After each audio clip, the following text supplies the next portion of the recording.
बिस्मिल्लाहिर्रहमानिर्रहीम। अस्सलाम वालेकुम स्टूडेंट्स, आज हमने पढ़ना है इंटरफेरेंस ऑफ लाइट। मींस दो लाइट की वेव जब ट्रैवल कर रही होंगी एक दूसरे के ऊपर सुपरपोज होंगी तो उससे क्या रिजल्ट बनेगा।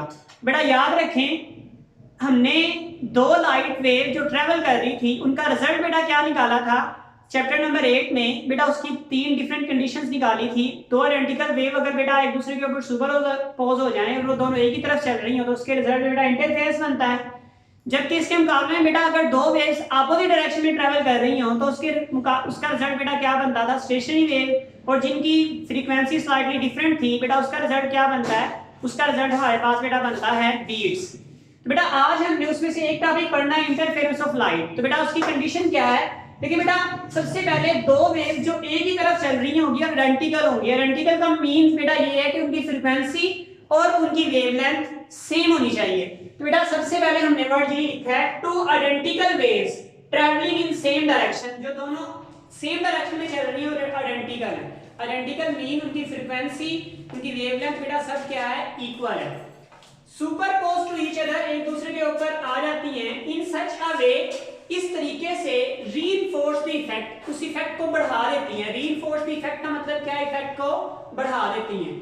और cancel the effect of each other, या इफेक्ट को क्या कर देती हैं, कैंसिल कर देती हैं, खत्म कर देती हैं। जैसे बेटा यहाँ पर सुपरपोज होकर उन्होंने इफेक्ट बढ़ा दिया, बेस पहले से बड़ी हो गई, और यहाँ पर बेटा इफेक्ट क्या कर दिया, कैंसिल कर दिया। Cancel the effect of each other is called interference. बेटा ब्रैकेट में लिखा हुआ है जब रीइंफोर्स करेंगी इफेक्ट मतलब बढ़ा देंगी, उस वक्त बेटा हमारे पास कंस्ट्रक्टिव इंटरफेरेंस होगा, और जब बेटा इफेक्ट को कैंसिल कर देंगी उस वक्त बेटा क्या होगा, डिस्ट्रक्टिव इंटरफेरेंस होगा। बेसिकली बेटा इसकी दो टाइप्स होंगी, constructive interference and destructive interference. बेटा कंस्ट्रक्टिव इंटरफेरेंस के लिए दो वेव्स दोनों बेटा सेम डायरेक्शन में ट्रैवल कर रही हैं और इस तरीके से सुपरपोज होती हैं कि पहली वेव का क्रस्ट दूसरी वेव के क्रस्ट पर आ जाता है और पहली वेव का ट्रफ दूसरी वेव के ट्रफ पर आ जाता है। तो उसका रिजल्ट जो बनेगा वो क्या होगा, वेव पहले से बढ़ जाएगी। बेटा हमने क्या लिखा, when crust of a wave fall on the crust of other wave, जब एक का क्रस्ट दूसरे के क्रस्ट पर फॉल कर जाता है, the interference is called constructive interference. उसमें बेटा इंटरफेरेंस क्या होगा, कंस्ट्रक्टिव इंटरफेरेंस होगा। यहां पर बेटा वर्ड यूज हुआ है पाथ डिफरेंस। अभी मैं आपको उसका कांसेप्ट क्लियर करवाता हूं, व्हाट इज पाथ डिफरेंस और पाथ डिफरेंस होता क्या है। बेटा याद रखने वाला पॉइंट यहां पर ये है, कंस्ट्रक्टिव इंटरफेरेंस में पाथ डिफरेंस बेटा हमेशा कितना होता है, n lambda. What is path difference, बेटा पाथ डिफरेंस पर बात करते हैं। तो पाथ डिफरेंस के लिए बेटा एग्जांपल ली हुई है, ये चूंकि चैप्टर नंबर 8 में था उसमें बेटा दोबारा से मैं यहां पर बढ़ा रहा हूं। सपोज करें बेटा ये सोर्स लाइट 1 है, ये सोर्स लाइट 2 है। हम कलर डिफरेंट कर लेते हैं। सपोज करें ये हमारे पास रेड कलर की लाइट है, ये ब्लू कलर की लाइट है। बेटा इसके ये वेव फ्रंट्स बन रहे हैं, ये पहला वेव फ्रंट है, ये दूसरा वेव फ्रंट है, ये तीसरा वेव फ्रंट है। इस तरह से इसके वेव फ्रंट बन रहे हैं, ये पहला वेव फ्रंट है, ये दूसरा वेव फ्रंट है, ये तीसरा वेव फ्रंट है। आपको बेटा जब वेव फ्रंट पढ़ाया था उसमें मैंने आपको बताया था कि एक वेव फ्रंट से दूसरे वेव फ्रंट तक जो डिस्टेंस होता है, मतलब यहां से यहां तक जो डिस्टेंस होता है बेटा वो कितना होता है, वो होता है लैम्डा। कितना होता है बेटा, लैम्डा। तो यहां से यहां तक की डिस्टेंस कितना होगा, लैम्डा होगा। बिल्कुल बेटा अब एक वेव फ्रंट से दूसरे वेव फ्रंट तक डिस्टेंस लैम्डा है। अगर हम बेटा वेव को रिकॉल करें तो हमारे पास बेटा सपोज करें ये वेव है, ये बेटा क्रस्ट है, ये ट्रफ है, ये क्रस्ट है। एक क्रस्ट से दूसरे क्रस्ट तक डिस्टेंस कितना होता है, लैम्डा। तो मींस दैट वेव फ्रंट का डिस्टेंस लैम्डा है, तो ये क्या होगा बेटा, क्रस्ट, ये भी क्या होगा, क्रस्ट। बेटा क्रस्ट के दरमियान में, दो क्रस्ट के दरमियान में क्या होता है, ट्रफ भी होता है। और क्रस्ट से ट्रफ तक जो डिस्टेंस होता है, ये क्रस्ट है, ये ट्रफ है, इसके दरमियान में जो डिस्टेंस होता है वो होता है लैम्डा बाय 2। कितना होता है बेटा, लैम्डा बाय 2 होता है। मींस एक क्रस्ट से दूसरे क्रस्ट तक डिस्टेंस कितना होगा, लैम्डा। एक क्रस्ट से दूसरे ट्रफ तक डिस्टेंस कितना होगा बेटा, हाफ लैम्डा। कितना होगा, हाफ लैम्डा। तो बेटा इसको याद रखिए, कितना होता है, हाफ लैम्डा, लैम्डा बाय 2। अब बेटा हम कोई एक पॉइंट लेट करते हैं, मैं आपको समझा रहा हूं what is path difference. Path difference बेटा क्या होता है। सपोज करें बेटा हमने पॉइंट यहां पर लेट कर लिया, ये वाला। बेटा इसके अलावा कोई पॉइंट लेट करना तो इसके अलावा पॉइंट लेट कर सकते हैं। हमने बेटा यहां पर ये वाला पॉइंट लेट कर लिया। बेटा इस पॉइंट पर देखें इस सोर्स से कितना डिस्टेंस है, तो इस सोर्स से बेटा डिस्टेंस निकालते हैं। ये यहां से यहां तक बेटा कितना होगा, लैम्डा। यहां से यहां तक कितना है, लैम्डा। यहाँ से यहाँ तक बेटा कितना होगा लैम्डा, तो टोटल डिस्टेंस बेटा कितना आ जाएगा लैम्डा प्लस, इसके लिए बेटा यहाँ पर लिख लेते हैं lambda plus lambda plus lambda, तो कितना हो जाएगा 3 लैम्डा। यहाँ से यहाँ तक इस पॉइंट तक बेटा डिस्टेंस कितना हो जाएगा लैम्डा। बेटा वो पॉइंट लेना है जो दो वेव्स एक दूसरे को कट कर रही है, चाहे क्रस्ट को कट कर रहा हो चाहे क्रस्ट को कट कर रहा हो, इसमें बेटा कोई इशू नहीं है।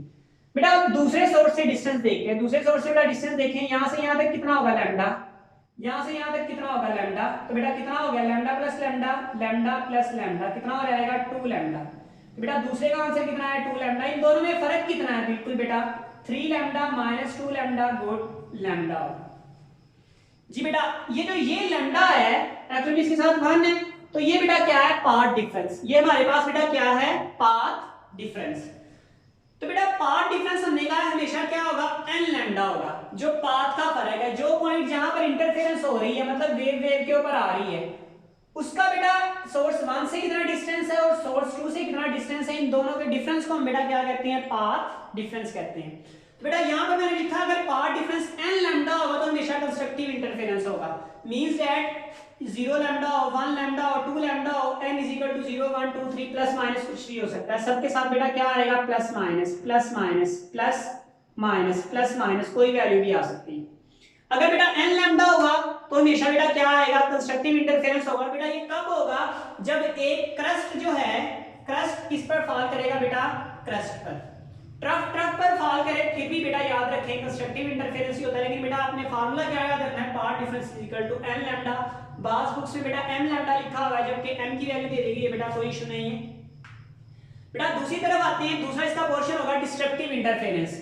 डिस्ट्रक्टिव इंटरफेरेंस बेटा किसे कहेंगे, when a crust of a wave is fall trough on another wave, crust जो बेटा किस पर फॉल कर रहा है ट्रफ पर फॉल कर रहा है, wave the interference is called destructive interference. Suppose करें बेटा ये वेव 1 है, इसका क्रस्ट दूसरी बेटा किस पर फॉल कर रहा है ट्रफ पर, इसका क्रस्ट किस पर फॉल कर रहा है ट्रफ पर, इसका क्रस्ट किस पर फॉल कर रहा है ट्रफ पर। अच्छा बेटा एक क्रस्ट दूसरे किस पर फॉल कर रहा है ट्रफ पर फॉल कर रहा है, तो रिजल्ट क्या बनेगा वेव खत्म हो जाएगी, जिसे आप स्टेशनरी वेव भी कह सकते हैं। क्योंकि बेटा देखिए अगर सुपरपोजिशन प्रिंसिपल भी लगाएं तो यहां से ये ऊपर की तरफ जा रहा है, ये डाउनवर्ड आ रहा है, दोनों अपोजिट डायरेक्शन में हो जाएंगे आंसर 0। यहां से ये डाउनवर्ड आ रहा है, ये ऊपर की तरफ जा रहा है, अपोजिट डायरेक्शन में हो जाएंगे आंसर कितना आएगा 0। बेटा इसमें पाथ डिफरेंस कितना होता है, इसमें पाथ डिफरेंस फ्रैक्शन में आता है n + 1/2 लैम्डा, या बेटा 2 अगर कॉमन ले ले तो यहां पर 2n, यहां पर 1 और λ/2 हो सकता है। उसकी भी एक एग्जांपल बेटा ले लेते हैं यहाँ पर। बेटा सपोज करते हैं हम पॉइंट लेते हैं यहाँ पर, चलिए बेटा हम पॉइंट बेटा यहाँ पर लेते हैं दिस वन, ये वाला पॉइंट बेटा ले लेते हैं। इस पॉइंट का बेटा यहाँ से यहाँ तक पहले डिस्टेंस कैलकुलेट करते हैं, यहाँ से सोर्स 1 से डिस्टेंस लैम्डा और ये कितना होगा बिल्कुल बेटा λ/2, तो टोटल डिस्टेंस बेटा कितना होगा लैम्डा प्लस λ/2, तो आपका आंसर बेटा एलसीएम लेके आएगा 5 λ/2। और यहां से बेटा देखते हैं कैलकुलेट करते हैं यहां तक, तो लैम्डा फिर लैम्डा और फिर लैम्डा कितना होगा 3 लैम्डा।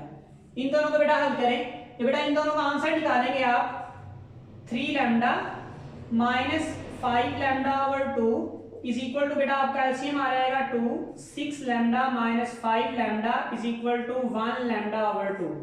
अब बेटा फ्रैक्शन में आंसर आ गया 1/2 में आ गया। जब बेटा फ्रैक्शन में आंसर आ जाएगा 1/2 में आंसर आ जाएगा तो पाथ डिफरेंस कितना होगा बेटा हमेशा n + 1/2 लैम्डा, n की वैल्यू 0 हो सकती है 1 हो सकती है 3 हो सकती है 2 हो सकती है, मतलब पाथ डिफरेंस बेटा 1/2 लैम्डा आ सकता है, 3/2 लैम्डा आ सकता है, 5/2 लैम्डा आ सकता है, 7/2 लैम्डा आ सकता है, इस तरह से सो ऑन। बेटा अगर इतना पाथ डिफरेंस होगा तो इंटरफेरेंस कौन सा होगा डिस्ट्रक्टिव इंटरफेरेंस होगा। बेटा यही हमने लिखा हुआ है when a crust of a wave is fall trough on another wave, एक का क्रस्ट दूसरे के ट्रफ पर, देखिए बेटा इसका क्या था क्रस्ट, इसका क्या था ट्रफ, दोनों पर फॉल कर दिया तो बेटा रिजल्ट क्या बनेगा डिस्ट्रक्टिव वेव वहां पर बेटा क्या हो जाएगी खत्म हो जाएगी। तो बेटा देखिए यहां पर पाथ डिफरेंस कितना होगा n + 1/2 लैम्डा, बेटा हमेशा ये याद रखना है।